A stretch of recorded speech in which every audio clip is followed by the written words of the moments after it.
determina o seu comportamento e o que influencia o seu comportamento é o ambiente que você está inserido. Portanto, tomem cuidado com as pessoas que você anda, tomem cuidado as amizades que você cultiva, tomem cuidado os familiares que você tá dando corda. Aí o que eu tava falando? Eu tava falando daquela parada de você ter uma crença, né? Então pensa assim, cara, você constrói todas aquelas camadas no cérebro e, aquilo dali existe uma predisposição genética para você construir aquelas camadas. Então, além de você ter todas as camadas experienciais, você tem uma predisposição genética que pode aumentar, dependendo do ambiente que você se exclui, a tendência de você acreditar mais ou menos de uma coisa, incluindo na sua capacidade, no seu potencial. Então, o que isso significa? Isso significa que durante toda a sua vida você constrói uma certa forma de você interpretar o mundo e isso cria uma lente no seu cérebro. Você enxerga o mundo por aquela lente. E essa lente gera coisas que a gente chama de distorções cognitivas. Você começa a enxergar o mundo por meio daquela lente. Então, por exemplo, se você é uma pessoa que tem uma crença de incapacidade, você se sente incapaz. Você começa a fazer um cherry picking.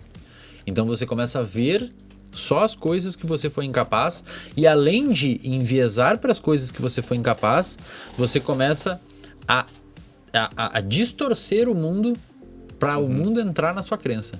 Então às vezes você tira 9 numa prova e você acha que foi mal porque você se acha incapaz e não foi 10, portanto você fracassou.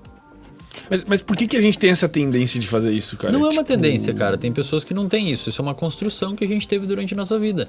Às vezes as nossas amizades, às vezes os nossos familiares, às vezes o grupo de amigo, às vezes as pessoas vão colocando isso na sua cabeça e sedimentando dentro das camadas que vai construindo uma ideia que você é uma pessoa E capaz. o único jeito de... Não, e aí somando a parte genética, né? Somando a parte genética. Mas isso então eu posso afirmar que esse tipo de comportamento passa de pai para filho? Tipo, ou não? Ou... É que tem a questão da, enfim, toda a questão do ambiente. Pode ser que teu pai não tenha sido submetido a algumas coisas que tornarem ele criativo. Por exemplo, e daí foi pro filho. Você pode ter você pode ter um familiar mais agressivo. Mas eventualmente, se você crescer num ambiente que não dispara essa necessidade de agressividade, você não vai ser agressivo. Então, essas predisposições, elas não determinam nada. Elas vão determinar um aumento de propensão de você desenvolver aquele traço de comportamento. Mas o que vai determinar se vai dar problema ou não, ou se vai dar muito bom ou não, é o ambiente. Isso é uma coisa que vocês, principalmente estudantes de psicologia, têm que entender de uma vez por todas. O que determina o seu comportamento e o que influencia o seu comportamento é o ambiente que você está inserido. Portanto, tomem cuidado com as pessoas que você anda, tomem cuidado as amizades que você cultiva, tomem cuidado os familiares que você está dando corda, porque isso existe dentro de famílias. Eu atendo, eu sou psicólogo clínico, eu sei o quantas famílias às vezes pode ser tóxica para uma pessoa. É que tem que saber filtrar, né? Sabe aquele tio que dá uma risada assim, mas tira onda com a sua cara e não bota muita fé? E depois fala que tá tudo bem? Cara, isso machuca muitas vezes. Mas tu, não sei se tu quer entrar na tua questão pessoal, mas tu passou por alguma coisa que propiciou isso em ti, essa tua crença de desvalor? Que tu não, falou? cara, a minha maior questão, nesse sentido, felizmente eu nunca tive esse problema em questão em nível familiar. A minha maior questão é que eu sou do interior, cara.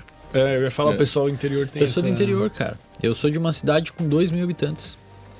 2.000 habitantes. Eu nasci numa cidade com 2.000 habitantes. E eu cresci nessa cidade. Então, até pouco tempo, o meu cérebro estava embebido naquele ambiente. Então era aquilo que eu achava que era o mundo. E a galera a tendência é crescer, trabalhar lá, ficar lá. Cara, a tendência é crescer. Aí você tem amigos que, cara, ficam por ali. Aí qual que é o rolê do final de semana? Ir pro boteco, jogar sinuca e beber. Cachaça com coca. E aí você começa a acreditar que aquela é a realidade. E é aquilo que você tem que perpetuar. E você ignora uma ampla parte do que há fora daquilo. E aí quando eu fui pra graduação, que foi pra uma cidade maior, que tinha 70.000 habitantes, já era bem maior, né? Uma gigantesca, Aí eu fui pra graduação e pensei, bom, existe um outro mundo fora disso. Felizmente eu fiz excelentes amigos na minha graduação. A maioria dos amigos que eu fiz na graduação hoje trabalham comigo. As primeiras pessoas que eu dei oportunidade foram eles, porque foram pessoas que me ajudaram na graduação e uma das coisas que eu mais faço é ajudar pessoas que me ajudam, tá?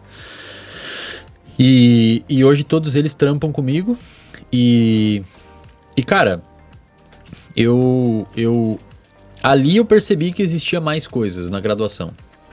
Isso foi um salto gigante que eu dei, cara, numa cidade de 2.000 habitantes. Que cidade que era?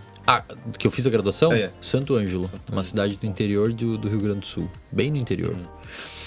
Aí eu fiz esses amigos, pô, uma galera mais esperta, mais ligeira, que estudava mais, os caras gostavam de estudar. E ali eu comecei a perceber lá pelo 5º período da faculdade que estudar é bom, cara. Mas antes disso era só cachaça e Só rolê. cachaça. O que te deu esse estalo de começar a correr, de... Cara, a primeira coisa foi quando eu desci num ponto de ônibus. E eu desci no ponto de ônibus e fui caminhando até meu apartamento, que eram 2 quadras, e eu cheguei ofegante, quase morrendo. Aí eu falei, cara, eu não posso ficar assim, velho. Era uma leve subidinha, eu falei, eu vou morrer com os tempos se eu continuar assim com o meu corpo dessa forma.